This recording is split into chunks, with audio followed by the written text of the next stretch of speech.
2025년 12월 4일 목요일입니다. 오늘 창세기 강해 22번째 꼭지는 창세기 3장 11절에서 15절까지의 말씀입니다. 먼저 말씀을 함께 읽어보십니다. 이르시되 누가 너의 벗었음을 내게 알렸느냐? 내가 내게 먹지 말라 명한 그 나무 열매를 네가 먹었느냐? 아담이 이르되 하나님이 주셔서 나와 함께 있게 하신 여자 그가 그 나무 열매를 내게 주므로 내가 먹었나이다. 여호와 하나님이 여자에게 이르시되 네가 어찌하여 이렇게 하였느냐? 여자가 이르되 뱀이 나를 꿰므로 내가 먹었나이다.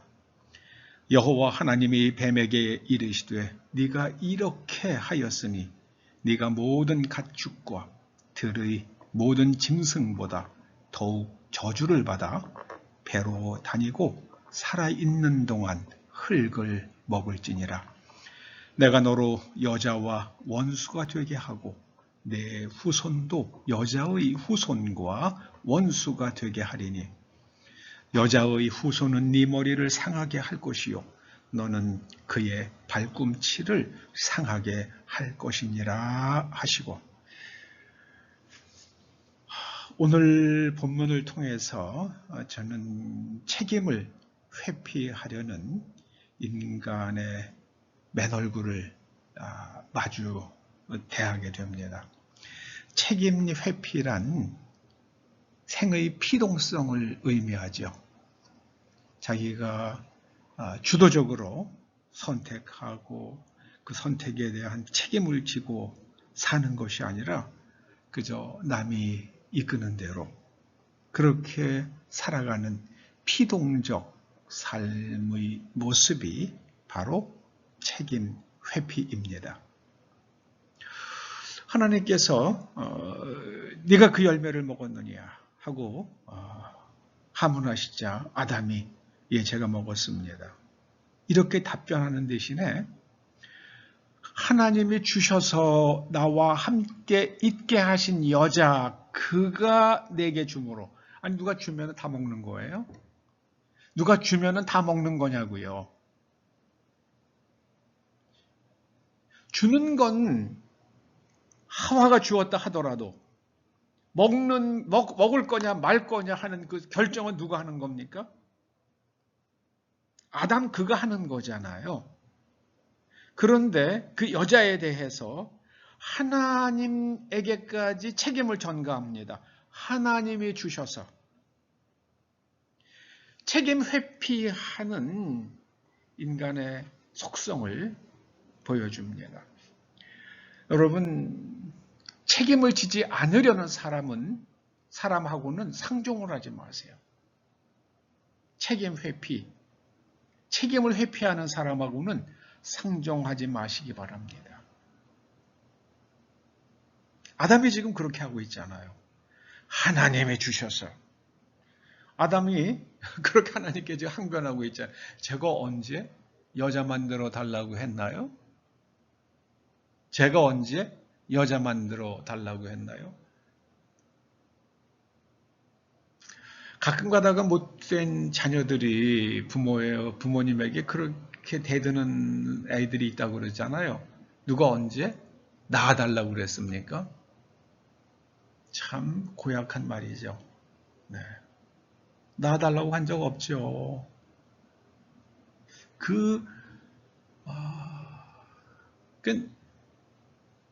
자신의 삶에 대한 책임감이 없는 거죠. 자신의 삶을 책임지고 싶지 않은 거예요. 그런 말을 하는 사람은 하나님이 주셔서 나와 함께 있게 하신 여자가 줌으로 내가 먹었나이다. 여러분 누가 준다고 다 먹지 마세요. 누가 돈 갖다 준다고 다 받으시면 안 됩니다. 누가 무슨 음료 준다고요? 먹으면 안 되죠.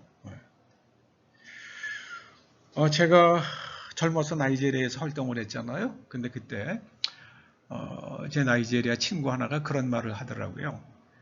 만약에 음료의 병을 뚜껑을 열었는데 일단 열면은 그 음료의 음료를 마시다가 남긴 채로 자리를 뜨지 말래요.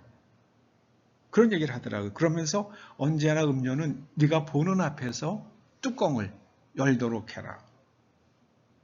그러니까 아마 나이지리아 그 당시에는 1980년대 초에 나이지리아에서는 사람에게 좋지 않은 약물을 파는 일들이 가끔 있었던 것 같아요. 그러니까 저에게 그렇게 어드바이스를 했겠죠.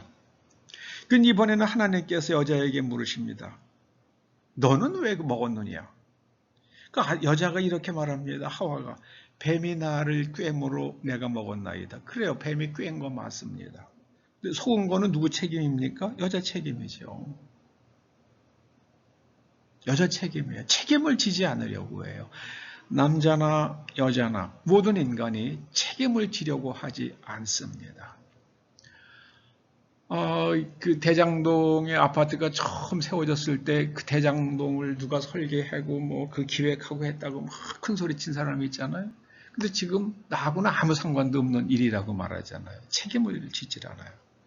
그를 요즘에 우리나라 언론 보도를 듣다 보면은요, 대통령실에서 이렇게 발표했다고 그래요.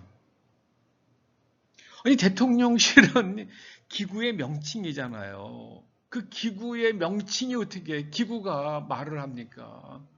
개인이 말을 해야죠. 말하는 사람은 거기에 있는 개인이죠. 대통령실장이라거나 대통령실장이 있는지 모르겠어요. 대통령실의 무슨 누가 이렇게 얘기를 해야 되는데 누가 없어요. 대통령실이라는 방이 얘기를 해요. 말한 사람이 없는 거예요. 나중에 기록이 안 남아요. 그럼 책임지는 사람이 없는 거예요. 그 발언에 대해서. 세상에 뭐 이런 어떻게 대통령실이 이야기를 합니까? 대통령실에 있는 누가 이야기를 해야죠. 저는 그 언론의 보도를 듣는데요. 소름이 끼치더라고요. 어떻게 대통령실이 이야기를 합니까? 대통령실에 있는 누가 이야기를 해야죠. 대통령실에 속해 있는 누군가가 이렇게 말했다고 이야기를 해야죠. 나중에 책임질 사람이 없는 거잖아요. 이게 뭐죠? 이게 뭡니까? 나중에 보면은요, 기록은 뭐가 대통령실이 이야기를 했으니까 아무도 말한 사람이 없어요. 그 누구한테 책임을 물어야 돼요? 대통령실에게 책임을 물어야 되는데 대통령실에게 어떻게 책임을 물립니까? 이게 뭐예요? 이게 정말 이상하더라고요. 그래서 제가 그걸 보면서 지금 저기에서 일하는 사람들은 자기가 하는 말에 대해서 책임을 지려고 하지 않는 거, 책임질 자신이 없는 말을 하고 있는 거예요. 책임질 자신이 없는 말을 하는 거예요. 그러려면 그 자리에 있지 말아야죠. 정말 이상한 사람들인 것 같아요. 여러분, 책임지려고 하지 않는 사람, 책임을 회피하는 사람하고는 상종을 하지 말아야만 합니다. 책임을 지려고 하지 않는 사람을 뽑으면 안 돼요. 여러분, 누가 준다고 먹는 겁니까? 꿰다고 먹는 겁니까? 결국에 선택하고 그 행위를 한 사람은 자신입니다. 자신. 책임을 질 줄 알아야 돼요. 참 딱해요. 앞으로 이제 어떤 일들이 일어날지 정말 딱합니다. 대한민국에 무슨 일이 생겨도 책임질 사람 한 사람도 없어요. 대통령실이 누가 이야기했는지 기록이 없어요. 대통령실이 말했기 때문에요. 정말 그렇게 하면 안 되는 것 같아요. 거기에 있는 어떤 비서관이든지 수석이든지 누군가가 책임성을 가지고 말해야죠. 책임 회피와 생의 피동성. 그러니까 좋은 일이 있으면 내가 한 거야. 그리고 좀 어려운 일이 있으면 대통령실이 한 거. 이렇게 말하겠다는 거 아니에요. 그런 사람 가까이 두고 일 시켜 먹으면 안 되죠. 빨리빨리 집에 보내서 애 보게 만들어야죠. 여러분, 책임 회피를 하는 사람은 생이 피동적으로 살아요. 결국 생의 피동적인 사람은 노예예요. 노예. 그 사람의 내면에서 그 사람을 조종하는 어떤 힘들의 노예로 사는 거예요. 여러분, 구원이라는 게 뭡니까? 노예 상태에서 풀려나는 것을 성경은 구원이라고 말합니다. 죄의 노예, 물질의 노예, 그런 데서 풀려나는 게 구원이에요. 죽은 다음에 죽은 자로 말하게 하십시다. 우리는 살아있잖아요. 그 살아서 어떻게 살 것이냐. 그걸 얘기해야죠. 여러분, 그 어거스틴의 그 고백록을 보면은요, 어거스틴은 다 자기가 책임을 지잖아요. 자기가 한 행위에 대해서 그걸 낱낱이 뒤지면서 기억하면서 다 그 행위에 대한 책임을 지잖아요. 그래서 자기의 행위에 대한 책임을 지기 위해서 쓴 책이 고백록이라고 봅니다. 여러분, 우리는 책임을 회피하지 마십시다. 그리고 생을 피동적으로 살 것이 아니라 우리가 생각하고 또 생각하고 결정한 다음에 그 결정에 대한 책임을 질 수 있는 하나님의 자녀들, 자유로운 인간 되시기를 주의 이름으로 축원합니다. 기도하시죠. 아버지 하나님, 선악을 알게 하는 나무 열매를 먹은 결과는 책임 회피와 생의 피동성이었습니다. 이제 깊이 생각하고 선택하고 결정하고 나서는 그 선택과 결정에 대한 책임을 질 줄 아는 성숙한 사람들 되게 하여 주시옵소서. 예수님의 이름으로 기도드립니다.